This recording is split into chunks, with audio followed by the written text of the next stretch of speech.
एक छोटे धूप वाले शहर में एक पुराना बड़ा ओक का पेड़ लेना और आयशा के बचपन का दिल था। उसकी डालियों के नीचे उन्होंने सपने, राज और हंसी बांटी, एक ऐसा बंधन बनाया जो पेड़ की जड़ों जितना मजबूत था। गर्मी के आखिरी दिन उन्होंने एक कसम खाई, हर साल ओक के नीचे मिलने की, चाहे जिंदगी उन्हें कहीं भी ले जाए। उन्होंने अपनी हथेलियां पेड़ की छाल पर रखकर वादा पक्का किया, पेड़ को अपना खामोश गवाह बनाया। ओक उनकी वफादारी का प्रतीक बन गया, एक दूसरे के पास हमेशा वापस आने का वादा।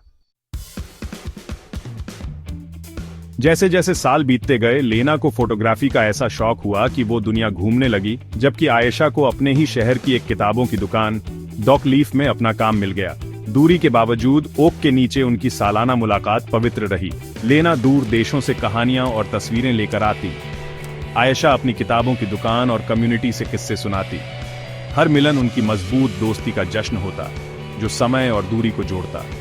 उनका वादा एक ऐसा धागा था जिसने उन्हें जोड़े रखा, चाहे वे कितनी भी दूर भटकते। ओक का पेड़ उनका सहारा बना रहा, साल दर साल।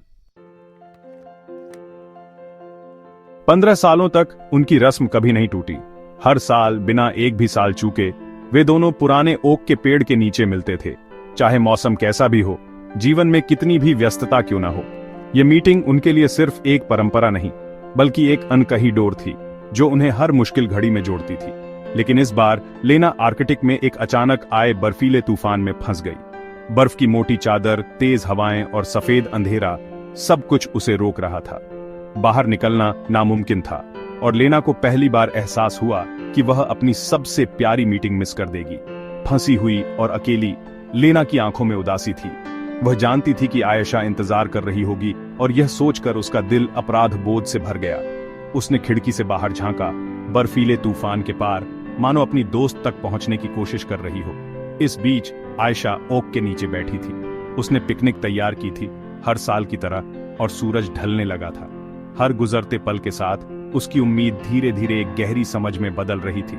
शायद इस बार लेना नहीं आ पाएगी। उसे कोई गुस्सा नहीं आया, सिर्फ सहानुभूति हुई। आयशा जानती थी कि लेना की अनुपस्थिति का मतलब कुछ ऐसा था जो सचमुच उसके कंट्रोल से बाहर था। उसने खाली जगह की ओर देखा और मन ही मन अपनी दोस्त के लिए दुआ की। जैसे ही शाम हुई, आयशा चुपचाप बैठ गई, अपनी दोस्त को ताकत और सुरक्षा के विचार भेज रही थी। उसने आंखें बंद की और महसूस किया कि उनकी दोस्ती की ऊर्जा दूर तक पहुंच रही है। उसे एहसास हुआ कि उनका बंधन मौजूदगी से कहीं गहरा था। यह विश्वास, समझ और बिना कहे साथ देने पर बना था। दूरी और हालात उनके रिश्ते को तोड़ नहीं सकते थे। ओक उस दोस्ती का गवाह बना जो किसी भी तूफान का सामना कर सकती थी। जैसे जैसे मौसम बदलते हैं, वैसे ही सच्ची दोस्ती भी हर हाल में मजबूत बनी रहती है।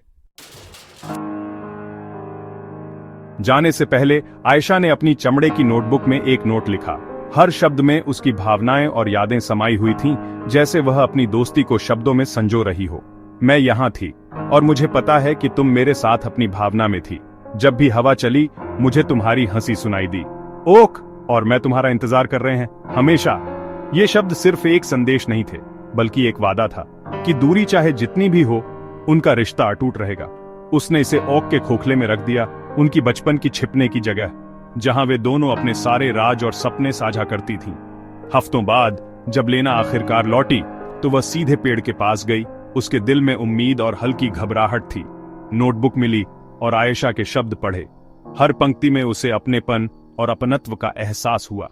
कृतज्ञता के आंसुओं से उसकी आंखें भर आईं, जैसे कोई पुरानी याद फिर से ताजा हो गई हो। आयशा का विश्वास वह आश्वासन था जिसकी उसे जरूरत थी। उस पल उसे महसूस हुआ कि सच्ची दोस्ती समय और दूरी से परे होती है। उनकी पहली छूटी हुई मुलाकात ने उनके बंधन को तोड़ा नहीं, बल्कि उसे और गहरा कर दिया। इसने उसकी ताकत को दिखाया कि वह अकेली नहीं थी और उनकी दोस्ती में अटूट विश्वास था। ओक एक बार फिर उनकी कहानी का रखवाला बन गया। उसकी शाखाओं में उनकी यादें गूंजती रहीं। उनकी दोस्ती टिकी रही, इसलिए नहीं कि वे हमेशा मिलते थे, बल्कि इसलिए कि वे एक दूसरे के लिए हमेशा मौजूद थे, बल्कि अटूट समर्थन के कारण। हर संदेश, हर मुलाकात उनके रिश्ते को और मजबूत बनाता गया। पेड़ में छिपा संदेश एक नई परंपरा बन गया। हर बार जब वे दूर होतीं, एक नोट छोड़ जातीं, ताकि अगली बार मिलने पर फिर से जुड़ सकें। इस बात का सबूत कि प्यार, यादें और दोस्ती किसी भी दूरी को पाट सकते हैं। और एक साधारण पेड़ उनकी कहानियों का साक्षी बनकर समय के साथ उनका रिश्ता और भी अमर कर देता है। ओक के नीचे बैठे हुए हवा की हल्की सरसराहट और पत्तों की छांव में दोनों ने एक गहरी शांति महसूस की। ये जगह उनके लिए सिर्फ एक ठिकाना नहीं थी, बल्कि उनकी दोस्ती की नींव थी। लेना को एहसास हुआ कि सच्चा उत्तर कोई जगह नहीं थी, बल्कि एक एहसास था, एक दिशा जो उसे अपनेपन और समझदारी में मिलती थी। वह अपनापन उसे आयशा के साथ बिताए हर पल में मिलता था, जब वे बिना बोले भी एक दूसरे को समझ जाती थी। उनका वादा कभी भी परफेक्शन के बारे में नहीं था, न ही एक दूसरे से हमेशा सहमत रहने के बारे में, बल्कि एक दूसरे के लिए जगह बनाए रखने के बारे में था, चाहे कुछ भी हो। वे जानते थे कि सच्ची दोस्ती में असहमति भी जगह पाती है।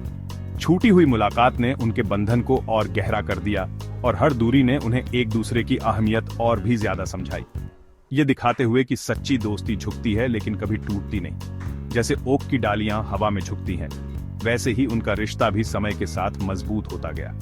उन्होंने जुड़ने के नए तरीके खोजे, पत्र, कॉल और छोटी छोटी बातें जो उन्हें करीब लाती थीं, और ओक के खोखले में छोड़े गए नोट्स जिनमें उनकी भावनाएं और यादें छुपी थीं। पेड़ उनकी कहानी का एक जीता जागता संग्रह बन गया, जिसमें हर निशानी उनकी दोस्ती की गहराई को दर्शाती थी। यादों और सपनों से भरा वह पेड़ उनके रिश्ते का मूक गवाह बन गया।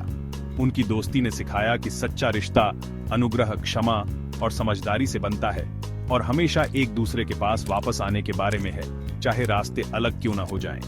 दूरी चाहे कितनी भी हो, दिलों की नजदीकी हमेशा बनी रहती है। वे जानते थे कि उनका हमेशा घर में स्वागत होगा, एक ऐसा घर जो सिर्फ ईंट पत्थर का नहीं, बल्कि यादों और अपनापन का था। ओक द्वारा और एक दूसरे द्वारा उनकी दोस्ती हमेशा सजीव और मजबूत रहेगी।